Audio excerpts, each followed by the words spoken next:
अब मैं श्रद्धेय डॉक्टर मोहन जी भागवत से आशीर्वचन हेतु विनम्र आग्रह करती हूँ।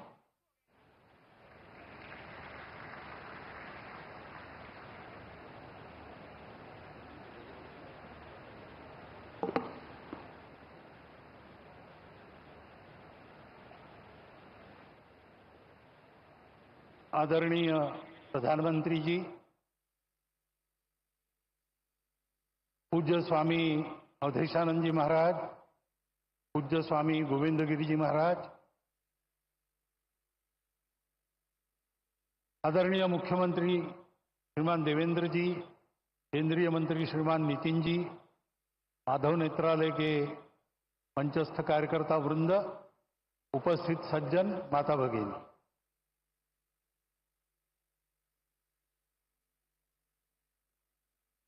आज योग है। डॉक्टर साहब का जन्मदिन, वर्ष प्रतिपदा का सुमुहूर्त। डॉक्टर साहब जन्मे वो रविवार ही था। उनके बाद जिन्होंने संघ की बागडोर संभाली, पूजनीय श्री गुरु जी, उनके नाम का प्रकल्प और प्रधानमंत्री जी का यहां पर उपस्थित होना, ये सारे शुभयोग यहां पर एकत्रित है। और ये सारे शुभयोग एकत्रित होते हैं तो उसके लिए तपस्या करनी पड़ती है। माधव नेत्रालय के कार्यकर्ताओं की गत अनेक वर्षों की तपस्या के हम सभी साक्षी हैं। तपस्या से पुण्य अर्जित होता है, पुण्य से फल मिलता है,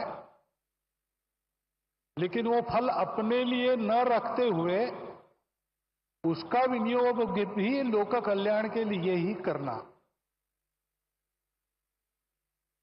इस वृत्ति से वो तपस्या आगे चलती है और ऐसी ही चल रही है। क्योंकि इसके पीछे जो प्रेरणा है वो प्रेरणा संघ विचार की प्रेरणा है। संघ विचार की प्रेरणा ने वो प्रेरणा स्वार्थ की प्रेरणा तो नहीं ही है, भय या प्रतिक्रिया की भी प्रेरणा नहीं है, न कोई मजबूरी है। शुद्ध सात्विक प्रेम, यही वह प्रेरणा है। अपना समाज है, अपने समाज में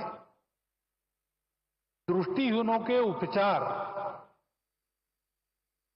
सबके पास जाए, सबको मिले, ये एक समस्या बनी रहे, ये समाज को शोभा नहीं देता। ये समाज मेरा है, इसलिए मेरा जो भी सामर्थ्य है वो लेके मैं इस समस्या के लिए जो कुछ कर सकता हूं करूंगा, करते रहूंगा, प्रामाणिकता से, निस्वार्थ बुद्धि से, तन मन धन पूर्वक। सब क्षेत्रों में संघ के स्वयंसेवक जो कार्यरत है, इसी प्रेरणा से कार्यरत है। रामटेक की यात्रा में 1926 में यात्रा के सुव्यवस्थापन के लिए स्वयंसेवकों ने जो काम किया, वह भी इसी प्रेरणा से किया।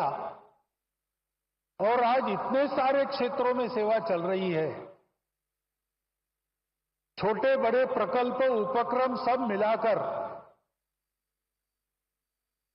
1.5 लाख के ऊपर समाज के लिए काम चलते हैं स्वयंसेवकों के, इसी प्रेरणा से चले हैं।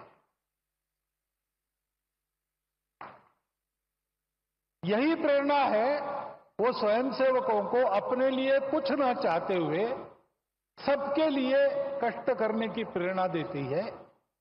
बदले में कुछ भी नहीं चाहते, करते जाते हैं।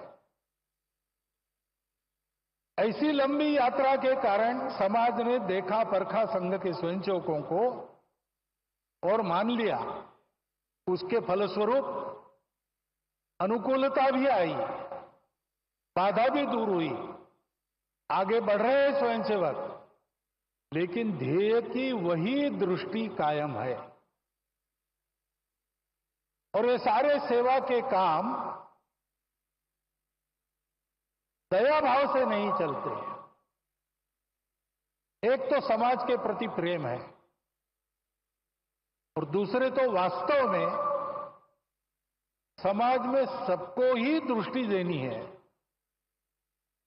चर्म चक्षुओं की दृष्टि से संपन्न या उससे रहित ऐसे समाज के लोग दो प्रकार के हैं।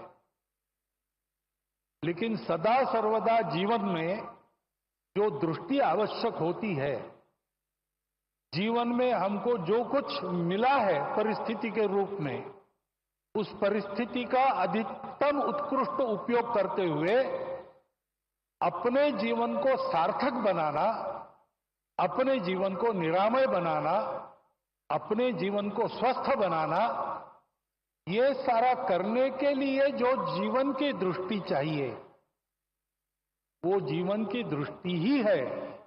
और उस जीवन के दृष्टि का सारा उसमें वर्णन है सेवा। एकांत में आत्मसाधना, लोकांत में परोपकार, ऐसा जीवन सूत्र हमारी परंपरा में है। संघ के संदर्भ में कहेंगे तो 1 घंटा शाखा में स्वयं का विकास और 23 घंटा उस विकास का उपयोग समाज के भलाई के लिए, यही वह दृष्टि है। और वह दृष्टि देने के लिए ये सारे काम चलते हैं।